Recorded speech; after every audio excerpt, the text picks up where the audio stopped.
today's session is about Kailash Manasarovar. I had been there in 2014. So just jogging back my memories and trying to describe our experience and how we went about doing it. So that's what today's session is about. This is Kailash Parvata that you see on the background, and this is Manasarovar. So this is what I've taken from the other side of Manasarovar. And so going through now, this statement was there on my certificate, and I'll just let you read through it. But essentially, it gives the Let me ask you, so which one are you, Prashant?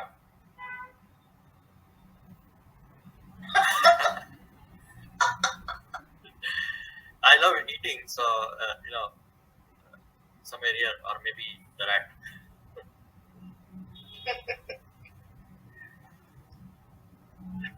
So this is what, one circuit. So which one did you do? Anta ನಾನು ಕೇಳಿದೆ. One or particular. you're asking me which sins you think have wiped out? Sin wiping out is an ongoing process. You wipe out agate monthly account ಶುರು ಆಗುತ್ತೆ. Right. Okay. Sorry. Go ahead. Go on. So essentially, the context today about something about the Himalayan ranges and geology, which you may have heard about. Importance of Kailasha, trekking routes, how we went about day by day account, some myths and something else, which I'll come to later. So this is what it is. If you look towards the right side, this is about the Himalayas, right? And the Himalayan ranges is it starts from Nanga Parvat in Pakistan, right up to Namche Barwa in Tibet, and this is about 2,500 kilometers. And the Himalayas are, and the width is about 200 to 400 kilometers. That's the width that you see, which will vary. And I think it's divided into 4 Himalayan ranges. The lower Himalayas or the Shivalik hills, the Dhauladhar range, the greater Himalayan range, which is this one that you're seeing, and the Tethys mountains or the Tethys mountain ranges, which is basically in Ladakh. So that's the Ladakh range and the Zanskar range. That's what it is. And Mount Kailasha is here. That's what you see. Mount Everest is here. So I've been fortunate to be in the Ladakh range, in obviously Mount Kailash, because that's what it is about. The Dhauladhar range, did some treks there, did the Everest base camp a few years ago, so that's here. And some of my friends have, as we speak, they are somewhere near Kanchenjunga, which I couldn't go, but that's another sort of plan. So that's where we are, and about I think about 18 or 19 rivers emanate from the Great Himalayan ranges. They have 10 out of the 13 highest peaks in the world are in the Himalayan ranges. So that's what it is. And if you really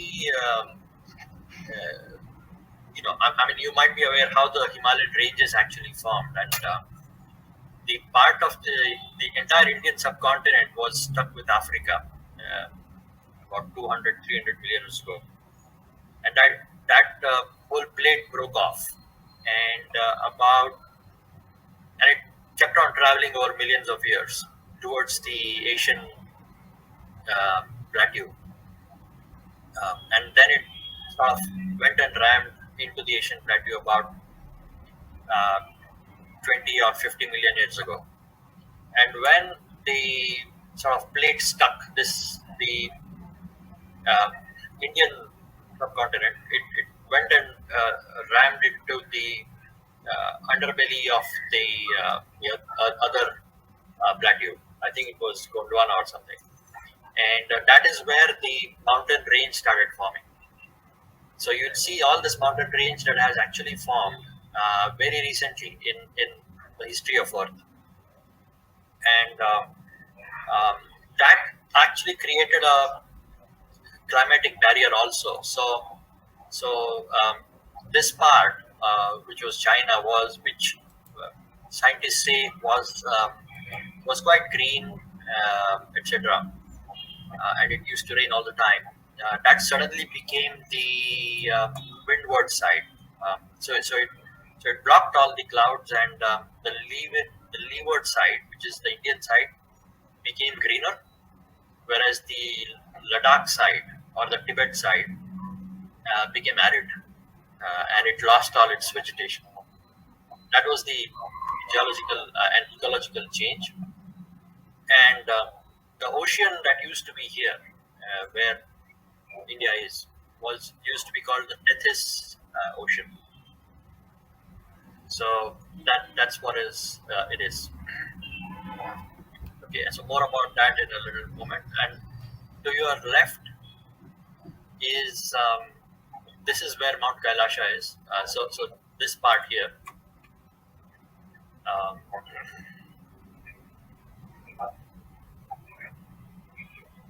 this is Mount Kailasha here, and that, if you see here, is where we are.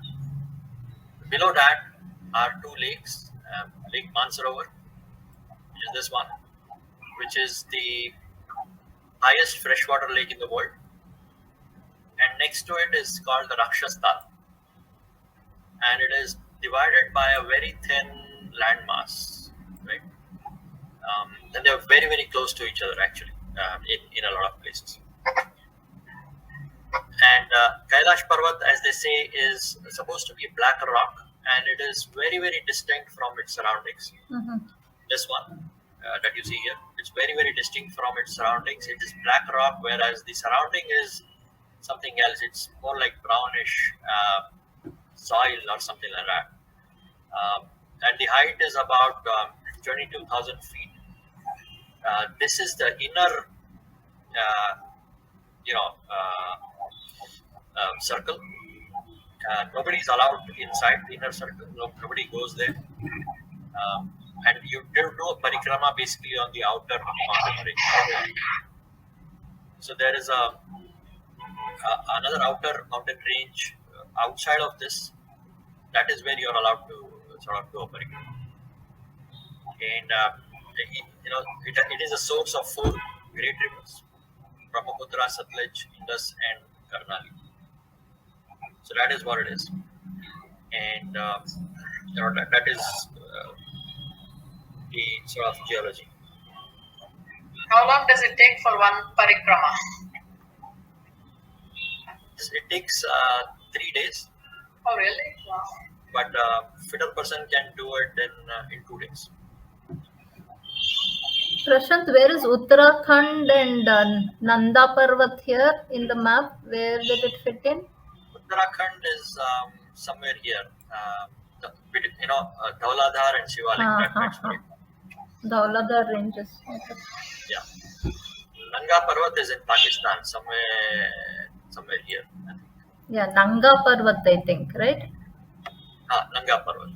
Because there is one Nanda Devi biosphere. That is where that Valley of Flowers comes, right? Uttarakhand. Valley of Flowers, yes. Nanda Yes. Devi, that is. Correct. Right, and Kanchenjunga is here. Yeah, Prashant, one more question. Back to why Ladakh became arid and the Indian portion turned green. Can you repeat that a little? Why did that Essentially, happen? I think in my son's geography, I read it and I remember it again. When you have a mountain range, and the winds take the clouds, and if the clouds are obstructed by the mountain, there is a windward side and a leeward side, I believe. Right. And the clouds, when they pass over, they actually,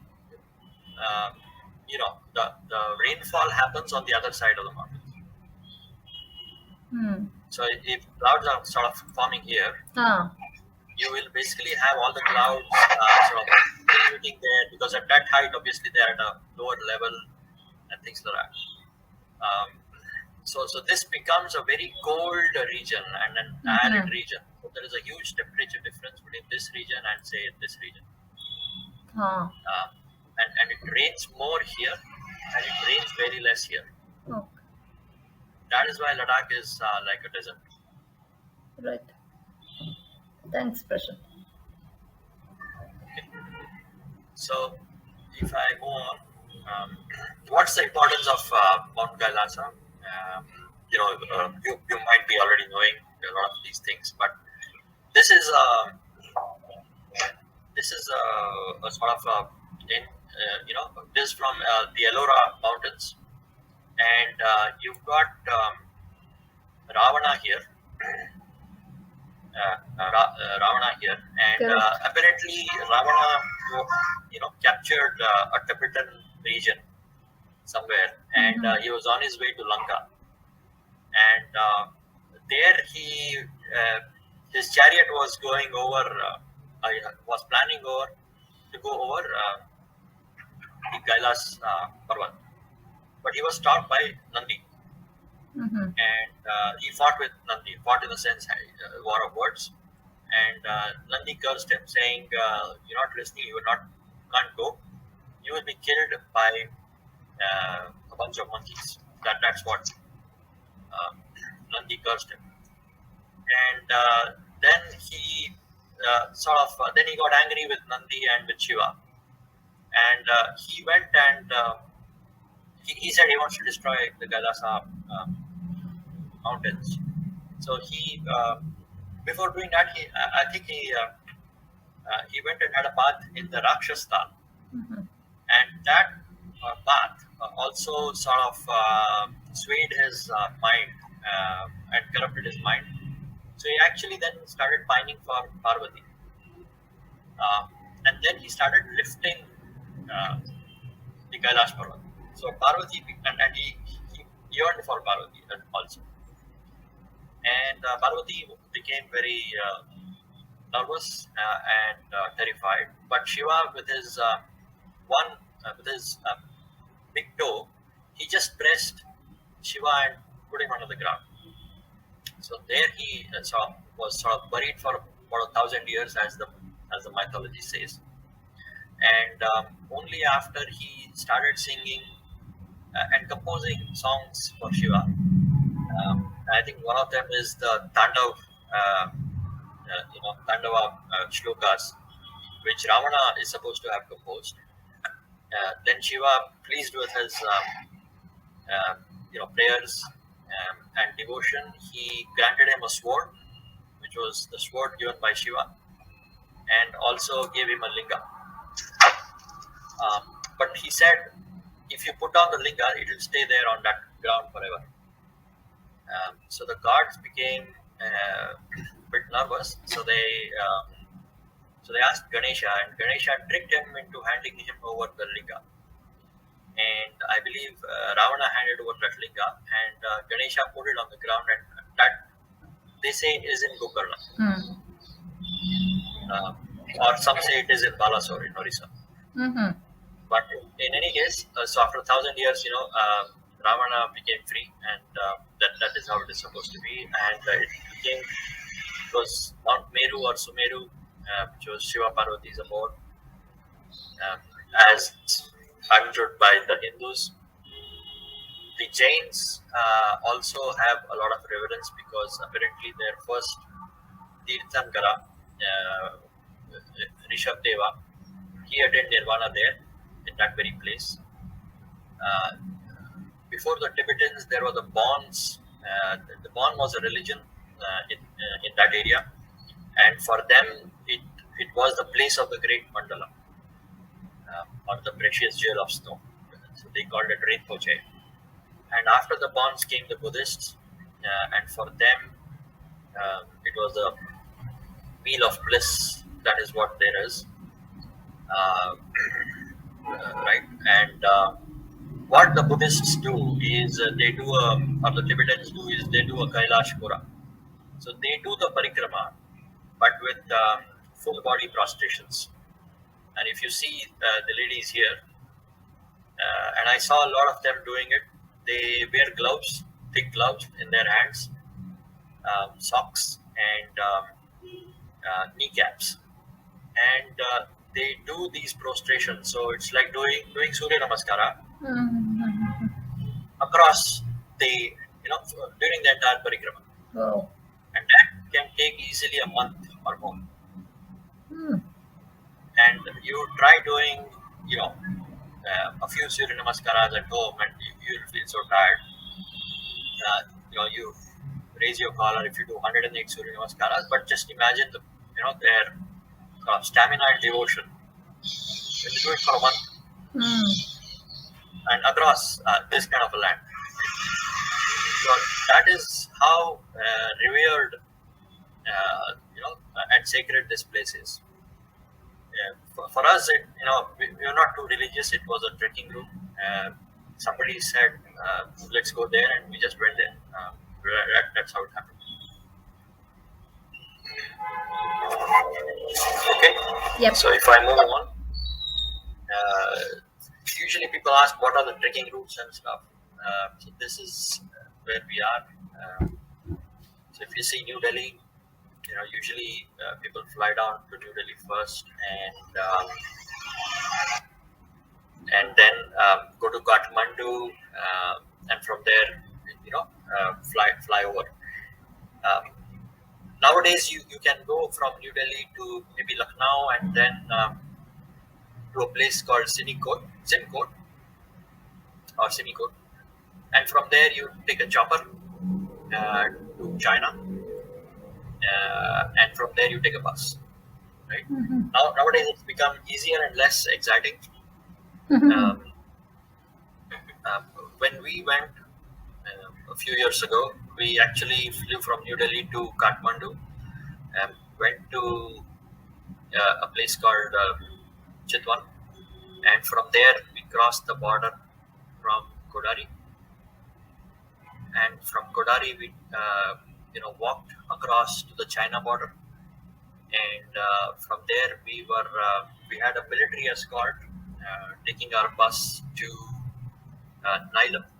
Nilam is not shown here, but Nilam is somewhere here, and Nilam was actually built by the by the Chinese government for Indian pilgrims, and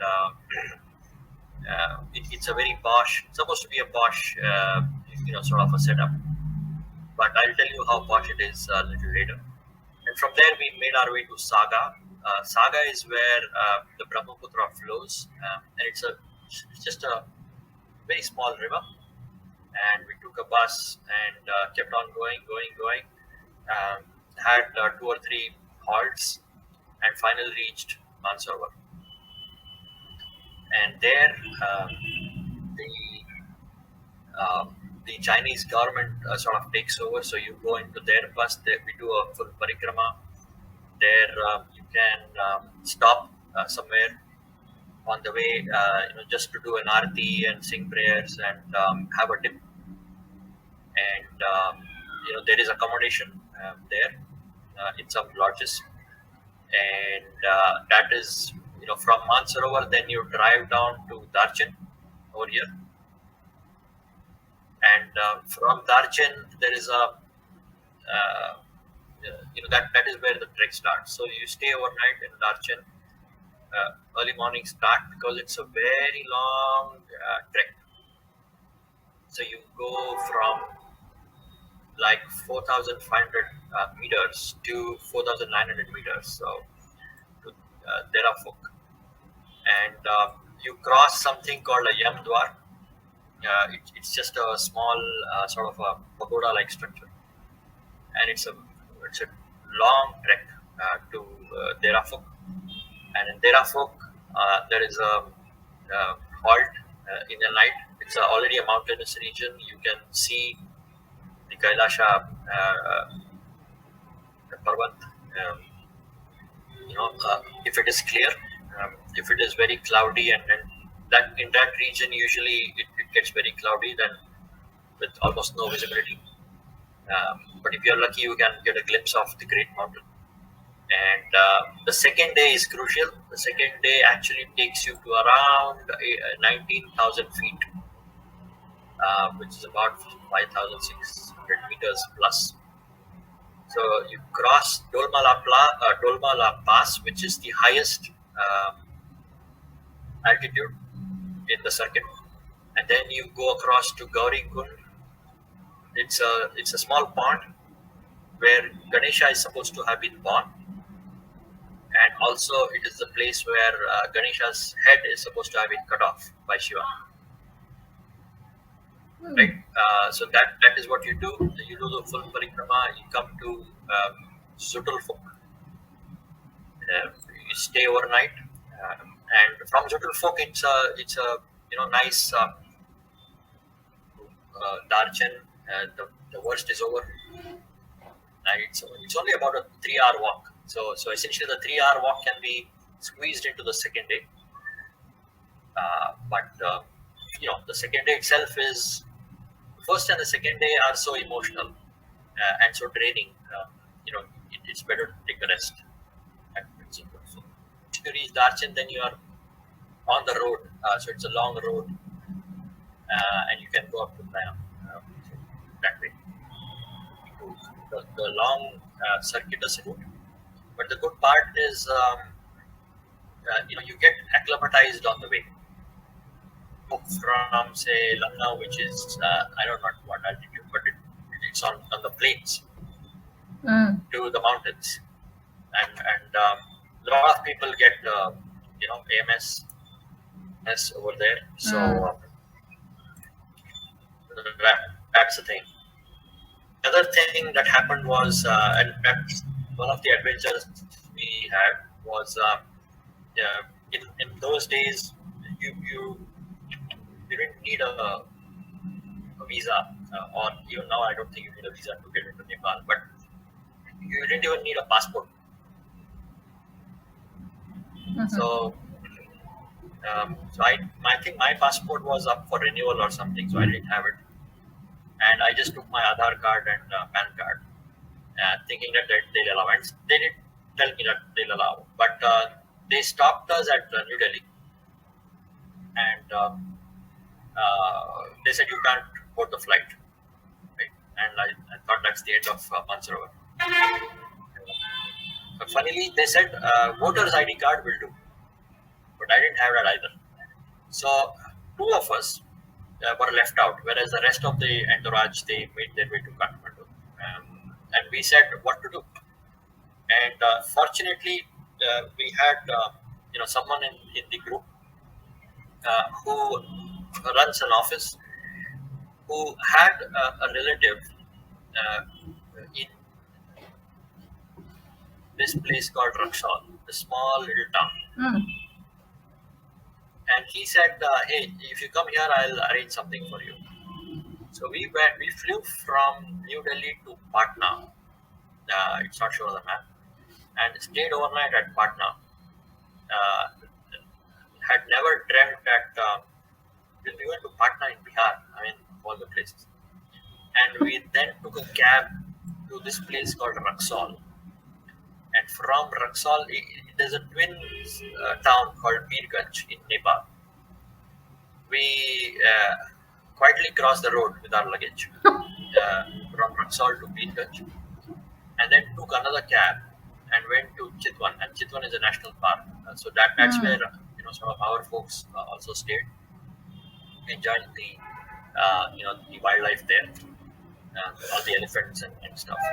And from there to Mankamna, and Mankamna is another temple over there. It's on a hill in Nepal.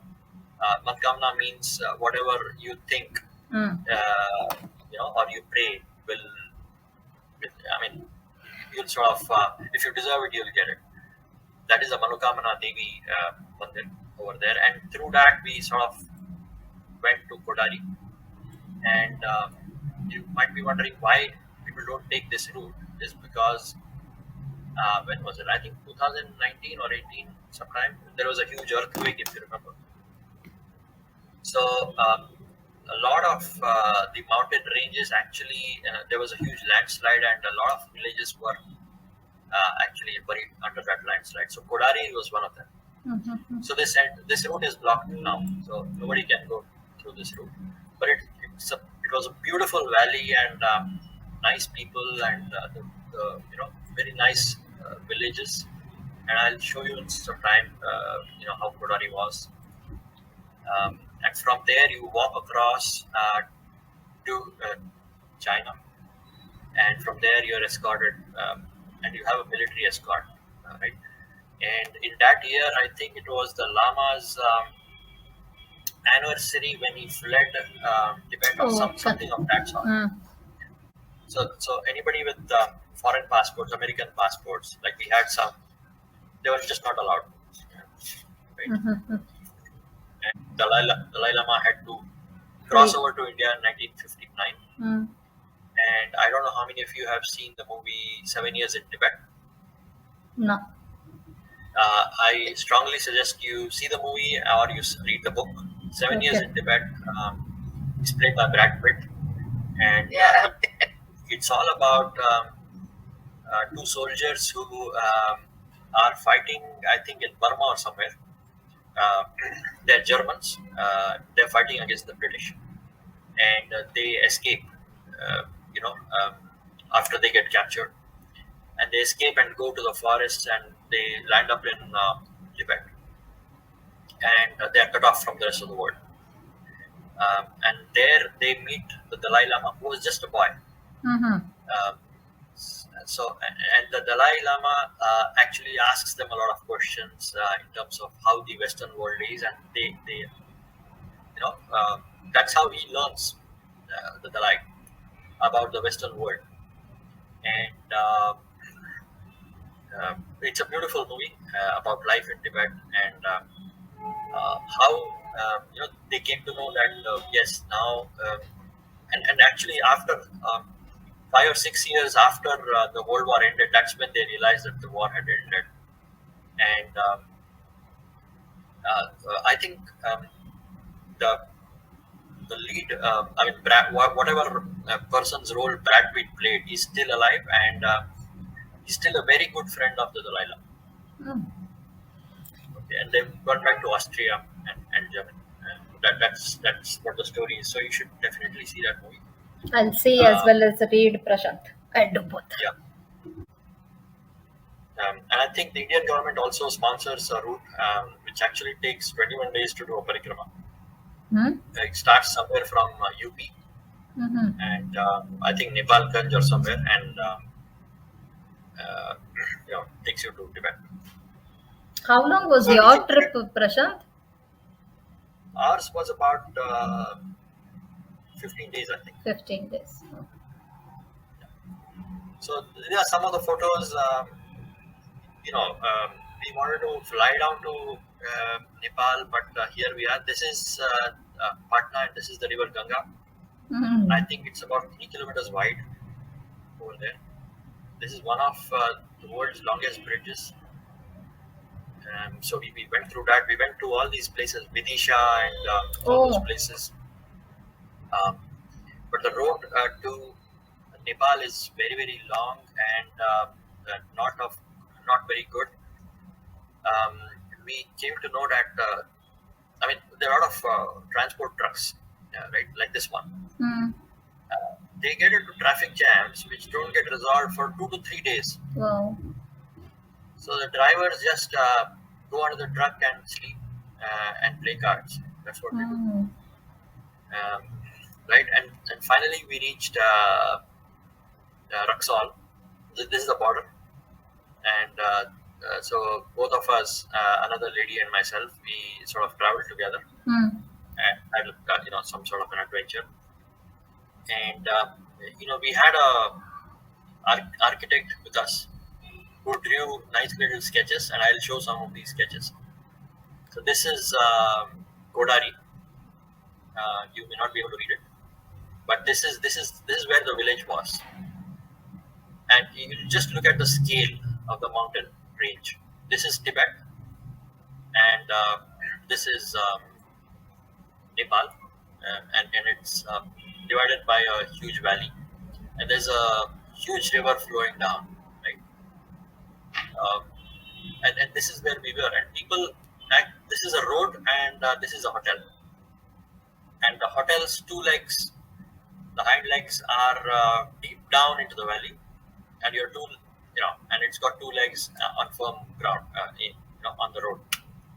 And we had a room here, and all the night the river used to flow and make a noise, and from our room we could just see, the power of the river. And people actually live slightly up in their houses, so they do up and down every day, many times a day. That is Nepal for you, right? That is what it is. So essentially, this whole area was destroyed in the earthquake. So I'm sure the hotel would have been one of the first ones when the ground shook, and people were there, or hopefully not. They would have straight got down into the valley and got swept away.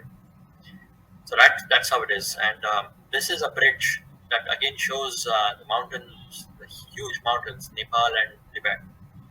And they make you stand on the bridge with your passports or whatever document you have.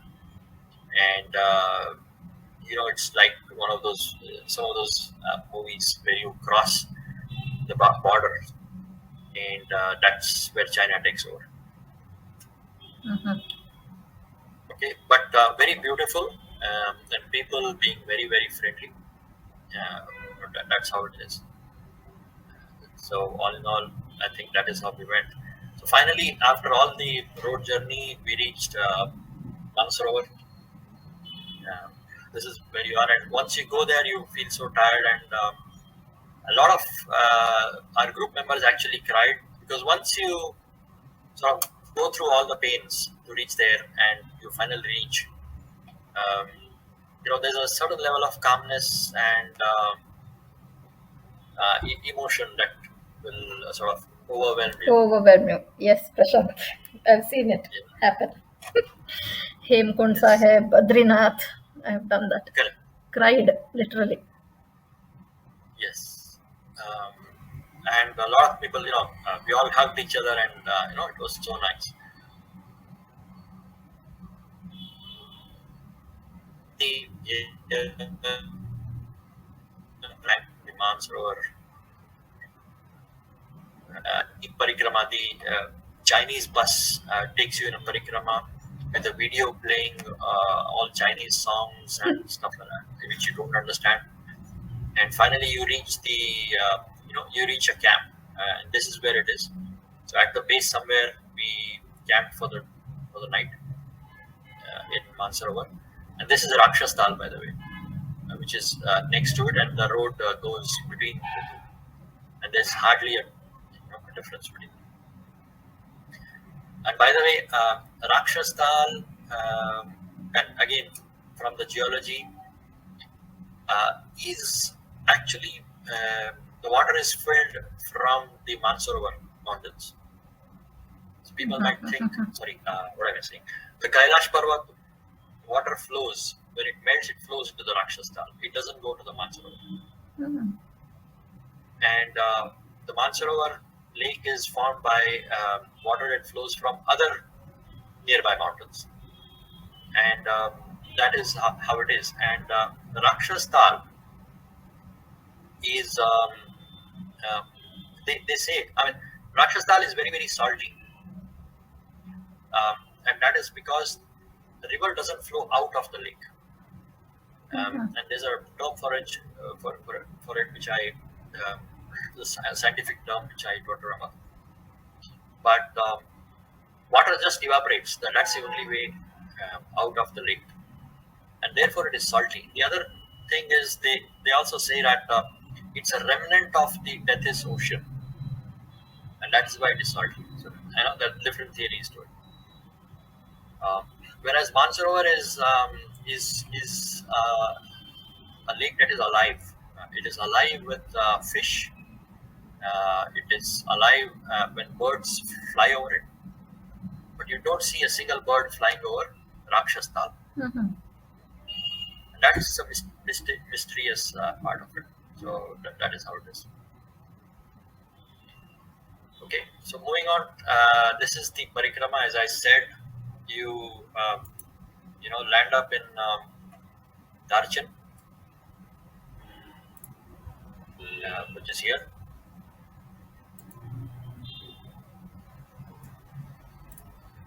So after Mansarovar, where you stay, you land up in Darchan. You go through the Yamdwar. That's not shown here. These are all terms which are Tibetan terms. Okay, and it's a long walk, about 7 hours. Through the Yamdwar. You know, you keep gaining altitude, and you finally go to Derafuk over here, which is about 4,000 meters. Derafuk, you sort of fall almost half dead, and, and you just want to rest, right? So from our group, and I'll have a group photo, shown to you at the end. There were senior citizens, and you're not so. If you're above 65, I think you're not supposed to travel. But somehow the senior citizens, they could come, but they came and stayed at Mansarovar. This is too much of a climb for senior citizens, and uh, uh, 2 or 3 of us had AMS, and while just coming from Darchan, so they had to actually go back. Actually, one of us started falling sick right here over the night, and just couldn't sleep. Nobody could sleep overnight, but he had severe AMS, and with the Sherpas, he had to be immediately transported back to lower altitudes. So that's how it is, and I personally had a hell of a time just walking from Darchan to Derafuk. I was probably one of the slowest walkers. It's because the oxygen falls to about 70% of the normal, and every single step is a huge effort, right? So I thought maybe I'll also have to turn back, but we had some. The entire group was so good, and we used to encourage each other and things like that, and finally made it to Derafuk, completely tired and completely gone. And in Derafuk, and it's not a nice walk, right? It's through a mountain region, which is it's very arid. There's hardly any humidity or moisture. It's a very dry air, and it sort of bites into your skin, so your lips are all sort of broken, and you absolutely need to keep taking glucose water, and keep taking dates, and things like that, and you can't actually eat much either, because the stomach is not up to it. So those are the things that you sort of go through, and in Derafuk, the arrangements are not so nice. There are a lot of people on a religious trek, right? Trip, and some of them may do bhajans and all, and you'll have noisy Gujaratis, taking out their food all the time, and talking a lot, and it's all built by the Chinese government, right? And they have a different way to go. So And most of the beds were wet actually. So in that cold, which goes to about -5 degrees or -7 degrees, we had to sleep on wet beds and um, noisy people. It's a huge uh, dharamshala where some 200 people are sleeping in one big hall. That's how it is. Um, but in any case, the next day I felt better, and with a lot of friends. I mean, we stayed together. So all the slow walkers and everybody and the fast walkers, we stayed together. We sort of pushed each other, um, motivated each other, and finally we could go, to Dolmala Pass. I was absolutely fine in this stretch. Hmm. I was half dead here, but I was absolutely fine. Dolmala, about 19,000 feet, I felt great. You could see Mount Kailash very clearly, and it was just so beautiful. Um, right, and a lot of people were struggling, and you can see, and some of the um, sort of people who go on a pilgrim actually prefer to ride on yaks, and that's a horrible way to go. The yaks are the most uncomfortable animals, like horses and stuff. And over the mountain, it's very difficult. Um, but in any case, this is where you go, and we started taking some pictures from here, and we were just advised just to leave the area immediately because you should not be staying at that altitude for long. Okay, so we immediately went down, and from there we saw a beautiful mound, which was the Gauri Kund, and that's where the mythology of Ganesha is, and finally went down, uh, you know, from the Dolmala Pass, and then it was all the way sort of down, and you keep going down, and somewhere here again, nausea hits you, and you don't feel so well and stuff. So these are the yaks that take your luggage. Right? This is the Yamdwar. Oh. You go, you usually go from inside, and there are some, those wheels, wooden wheels that you turn, and then Prayer come out of wheels. it. Prayer wheels. And then once you reach Derafuk, this is the view that you get. Okay. So you're sort of here. The yaks are here. Your lodge is somewhere on this side, and that's how it is. And it is so beautiful. It's absolutely breathtaking. But yes, obviously you're not in the best of your Elements. elements. But there is a different kind of satisfaction that you get. So this is the photograph on day 2. So we are climbing to the Dolmala Pass, all of us, and somewhere along the way you get different angles of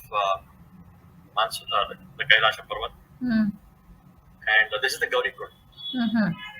You can see from the top the Gauri Kund. Again, it's a pond, and so the water doesn't flow anywhere. It's just there, and this is Gauri Kund. And day 3, day 3, I haven't put any photographs because that's just a simple 2 or 3 hour walk. Okay.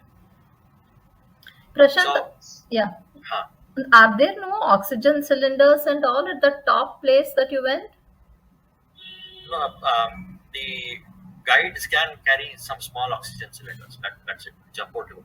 Okay. But we had a doctor with us, and who administered, some injections and stuff. And with some of the Sherpas, you can actually go back if you feel sick. Okay. And there are a lot of myths around this place, as you might have guessed or know. If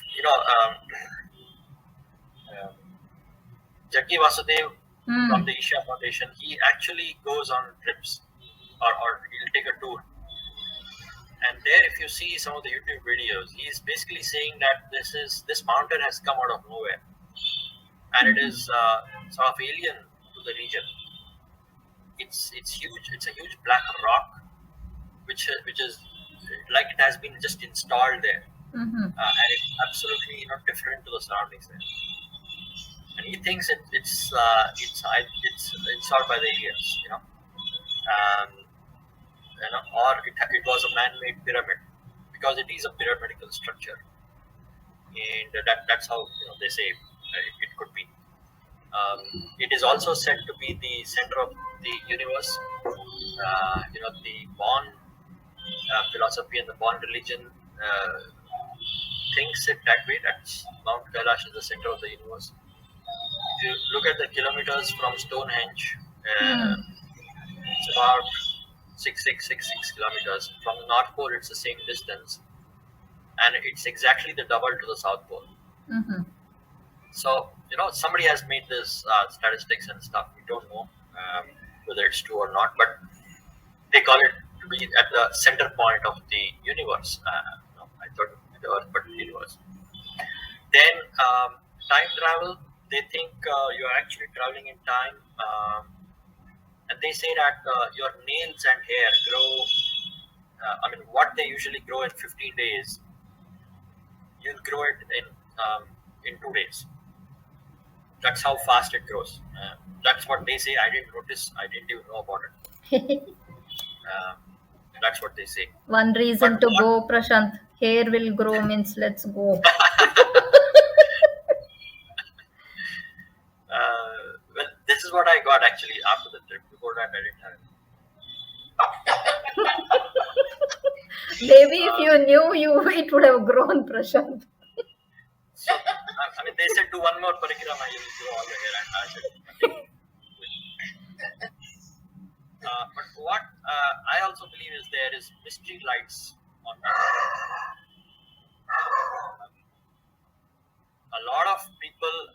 So when we camped in Manasarovar, near that hill,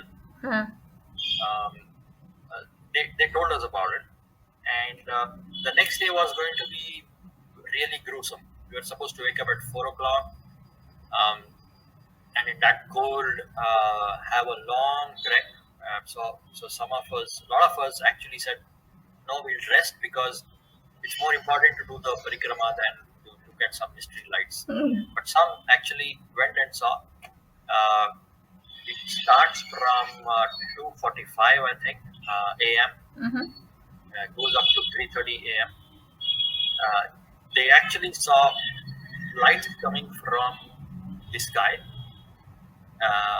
go over the Manasarovar river, the lake, in various in Brownian motions, and then suddenly disappear.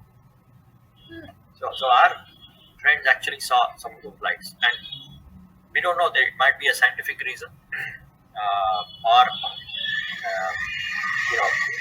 what the founder of Isha says is. The Guruji says, no, these are sort of aliens coming into the earth and going out. So, so there are different perceptions about those mystery lights. Nobody has solved that mystery, but I believe that's the time when the lights come. They sort of move around the lake, across the lake, and then they just disappear. Nobody knows what it is. Right? That is how it is. This is also supposed to be a place for nirvana. That's what they say. In fact, our tour guide, and we had hired a tour guide from Nepal. He said a lot of people actually go there to die.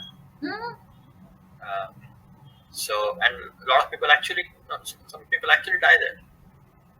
You'll die because of heart attacks, or you'll die because of AMS, or what. But it happens, and some people actually commit suicide. They'll just fall over a cliff, thinking that that's the best place to die. But who gets all the trouble? The tour guide people. They actually have to sort out all the mess. So that's what it does. And it is supposed to be unclimbable. It is so revered that people don't actually climb it. It's not that it is unclimbable, but nobody has climbed it. Nobody in the known history has actually climbed it. The only person who has climbed it is the first Rinpoche of the Tibetan order or something like that. And after that, the Chinese government promoted some mountaineers from Europe to climb it, but there was such a hue and cry that they had to give it up. One party before that tried to climb it, they could not, and mysteriously all of them, died. So that's what they say. So there is a mystery around it, and nobody knows,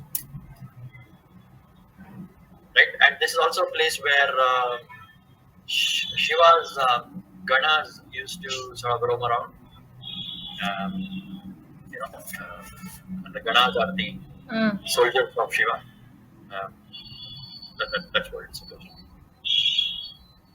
So coming to the slide sort of end, what we call as revolutions, and why we did it in our artist friend, he drew up the experiences of what we had. One thing that really hits you when you enter into China or Tibet is the luz. And I mean, essentially, this is the feeling that you get, right? The the luz are here, and these are all dry pits. So whatever you do in the mornings, it actually falls into a huge pit, and it stays there forever. There is no sewage, there is nothing. Or what you do is the whole hour is yours. You go and do your stuff anywhere you want. That's how it is. And in Darchen, where we stayed, they have a huge hall for people to sleep and all. They don't have any toilets, or I think they had one or two. That's all. So we actually had to wake up early at 3:30 a.m. or 4 a.m. With our torches, find a yak or find a rock, go behind it, keep your light on, or keep moving it so that people know somebody's there. Do your morning rituals and come out. And in that cold, it's a very nice experience. I've heard of this. Yeah, I've heard of these troubles. Yes. So that is what it is. And if I move on, then when we went into Nilam, which is in China, again, it's like a huge guest house that got inaugurated, by the understanding of Manmohan Singh at that time, and whoever else it was at that time in China. I mean, it is so cold and you're so tired because you have to do practice treks for acclimatization. And you go into the bathroom, and there are wash basins there, and this is A, where the water is supposed to go into B, which is the drain, and that link is missing, or the drain itself is not there. You're wearing your woolen socks on sandals and stuff, and then suddenly your feet are wet. This happened to each and every one of us, even though some of us knew that this is a problem.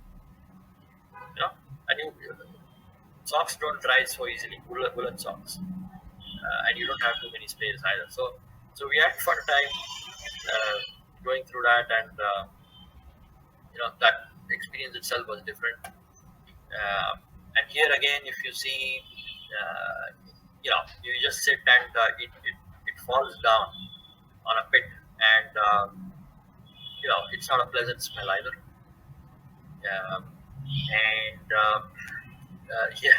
Here the Chinese contractors had put these Indian toilets the other way around or sideways, or just put a small hole, no doors and stuff. I mean, it was crazy. And in Manasarovar, when we stayed at the lodge, there were 6 or 7 of these holes on a platform, all open. And 4 a.m., one of our colleagues or friends walks in with a bottle of water, and he sees shining lights, across uniformly. And then he rubs his eyes and he sees that they are bayonets. So you had Chinese soldiers sitting in line with their guns and bayonets all pointed out. And he says he got scared and ran out of that place. So this is what we had to sort of go through. But overall, it was such a nice experience, and this is the group that went